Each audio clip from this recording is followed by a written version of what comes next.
Hey everybody, welcome back to video. So this is my review of Sonic X Shadow Generations after, nearly a month since the games are released now, where everyone's kind of did their whole take, so I kind of want to give mine. Now that I've spent plenty of time with it, I put nearly 20 hours, if not more, into this, so I kind of want to give my verdict on it after I played through the story and everything. So what do I think? We're going to start off with Sonic Generations, which is the remaster of the classic 2011 game that came out 13 years ago, which introduced classic Sonic into the modern era of games through the story about how Sonic traveled through time after being sucked into it by the Time Eater. You kind of get the whole idea. If you played the game, you already know what the story is. If you've played the game originally back in the day, there are some changes here. Like for instance, like there's new cutscenes, I guess technically, like where the interactions you actually have with your friends after you save them, they're actually like fully spoken now instead of Sonic just being silent no matter which version you saved your friend as. So it doesn't matter. There's actually new dialogue between Sonic and the said character, like Blaze. Just instance, just random example. But yeah, though, so that's one change. Another one, whereas you can immediately tell by the gameplays, they got rid of the life system because that was like a big thing with Sonic still back then when Sonic Generations originally released. Because ever since Sonic Forces, they got rid of the life system when it comes to the modern era Sonic games. So it seems they just carried that over with this remaster. Another change I noticed is that when you get to modern Sonic gameplay later on and here too, they actually introduced the drop dash to it, which is carrying on again from Sonic Mania. That's been a mainstay, going forward. I don't think Sonic Forces Classic Sonic had it. It's been a long time since I played Forces. I don't remember.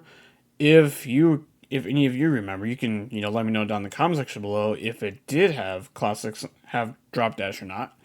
And another feature is they actually introduced new collectibles in the forms of 3 different Chao you can find throughout each level.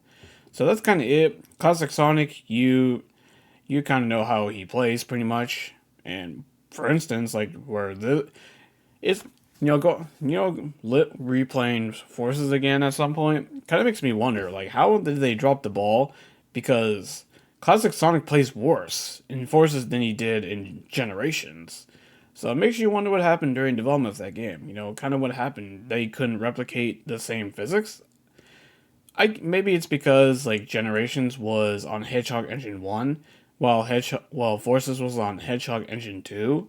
Maybe there could have been some kind of thing during development. I don't know. I'm not an engineer, gaming developer. I don't know. But it's interesting to even think about.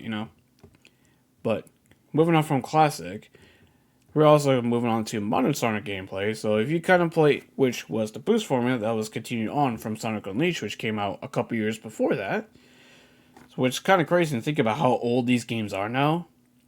Like, geez, Sonic Unleashed is already almost 20 years old. Holy crap, that makes me feel old.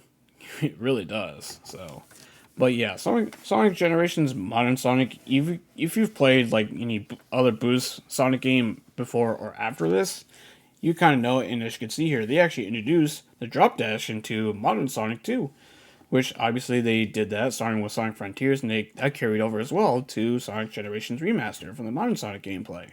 So it seems like Drop Dash is going to be a huge thing going forward, which kind of makes sense though because the game that Drop Dash debuted in is so popular, which is Sonic Mania. So it's not surprising they would keep that going forward. But yeah, basically, if you like Sonic Generations, you're gonna like this remaster. Now you can play in 4K 60 FPS. Whether you have the PlayStation 5, Xbox Series X, or PC. Obviously, like it's at 30 on Switch, but which is funny because modders got it to run at 60 FPS for the Switch version of Generation. So it's very interesting why Sonic Team couldn't. Maybe with a patch. Who the heck knows, but who knows though? But if modders could do it, why didn't Sega? But I don't know. That's a little side rant aside. Now let's move on to the main thing, which is Shadow Generations, which you once you beat the first level, you end up in this white space open world, which again something idea from Sonic Frontiers continued over, where you actually get to explore, unlock new stage gates, play more stages, advance the story, so on and so forth. The main villain is Black Doom from the Shadow Hedgehog video game. There's also obviously other villains that form as bosses, and much like Sonic Generations, there are other characters you can interact with. I'm not going to name any spoilers really, so it's not going to be non-spoilery outside of just, what I think of it without getting too heavy into it. So if you haven't played it yet, you'll be safe here. Don't worry. But yeah, there's also these challenges you can actually do, and if you do good enough, you'll actually unlock new concept art, which there are collectibles much like the original Sonic Generations did for Sonic. Shadow Generation introduced collectibles of various art, music, and so on and so forth throughout the history of Shadow as a character as a whole, which truly shows that this was a true love letter to Shadow as a whole, when it comes to all the appearances that from ever since Sonic Adventure 2 that he's debuted in. So, speaking of stages, they got them from Sonic Adventure 2, Sonic Heroes, Sonic 06, Sonic Forces, and Sonic Frontiers, which is interesting, the newest one, which is kind of funny because Shadow did not appear in that game, yet there is a level from that game in here, which is very interesting.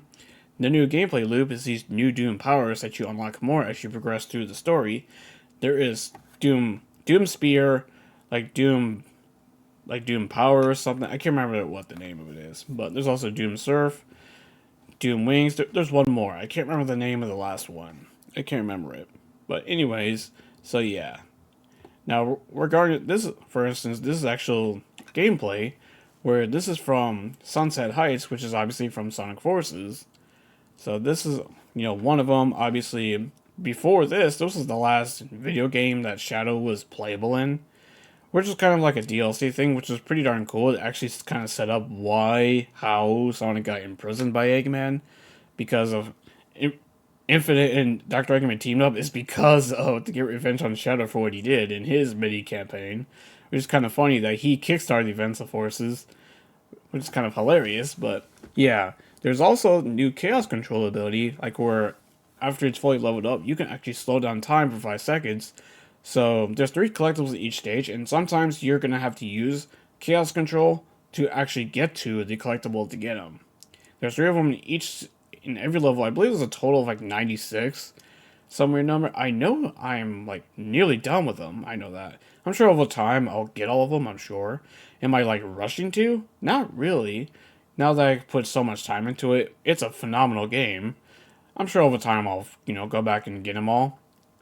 So I just want to get to other stuff, But yes, but yeah, the levels are Space Colony Arc 2, Sunset Heights, Rail Cannon, Kingdom.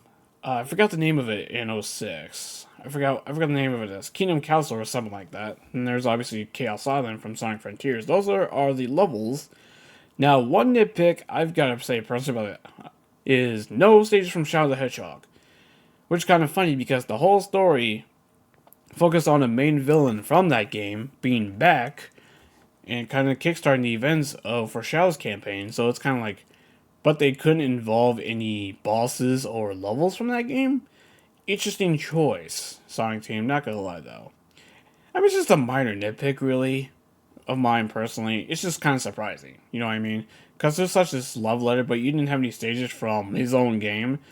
He's on his own spin-off game. I get like that game is controversial. I get it, but they still included a villain from that game. You know what I'm saying? I don't know. It's just a minor nitpick. But regarding boss battles, though. Oh my gosh. Boss battles are amazing in this game. And for those who love Sonic Heroes, you know which boss this one is. Which is interesting because in this boss, in the original game that it was in, it essentially had Sonic Team and like 11 other characters needed to take him down. But yet he Shadow the Hedgehog on his own, just kicking the living shit out of him. Sure, he needed one of the new Doom powers to do it, but it was still pretty damn awesome. I mean, the music alone is worth it. Just listen.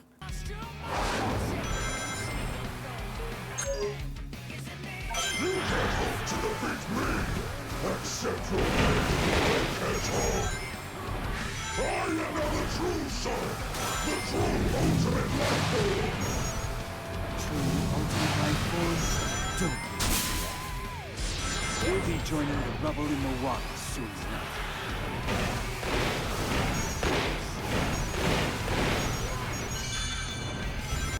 Yep, they actually remastered what I made of and didn't butcher it, which which is a pretty awesome remaster of that song. So kudos to you for staying faithful to the original Sonic theme and not messing with it.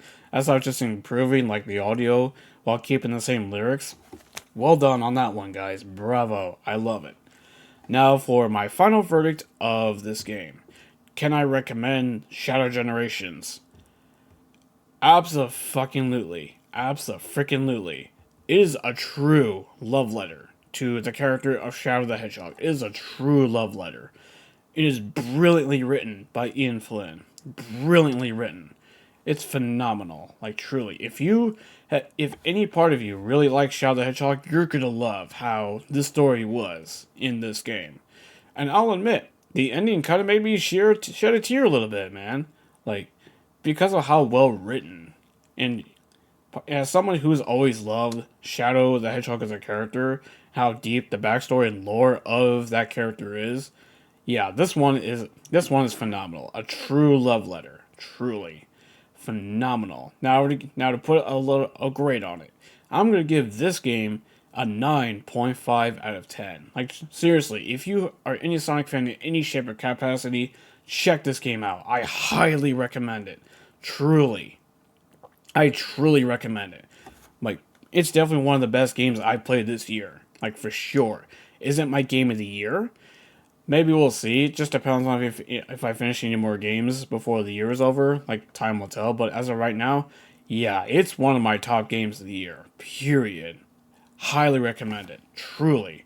So, this is kind of my personal thoughts on Sonic X Shadow Generations. If you finished the game, what did you guys think of everything that this game had to offer? Let me down in the comment section below. If you like this video, hit the like button, and I'll see you on the next one. Till then, have a good one.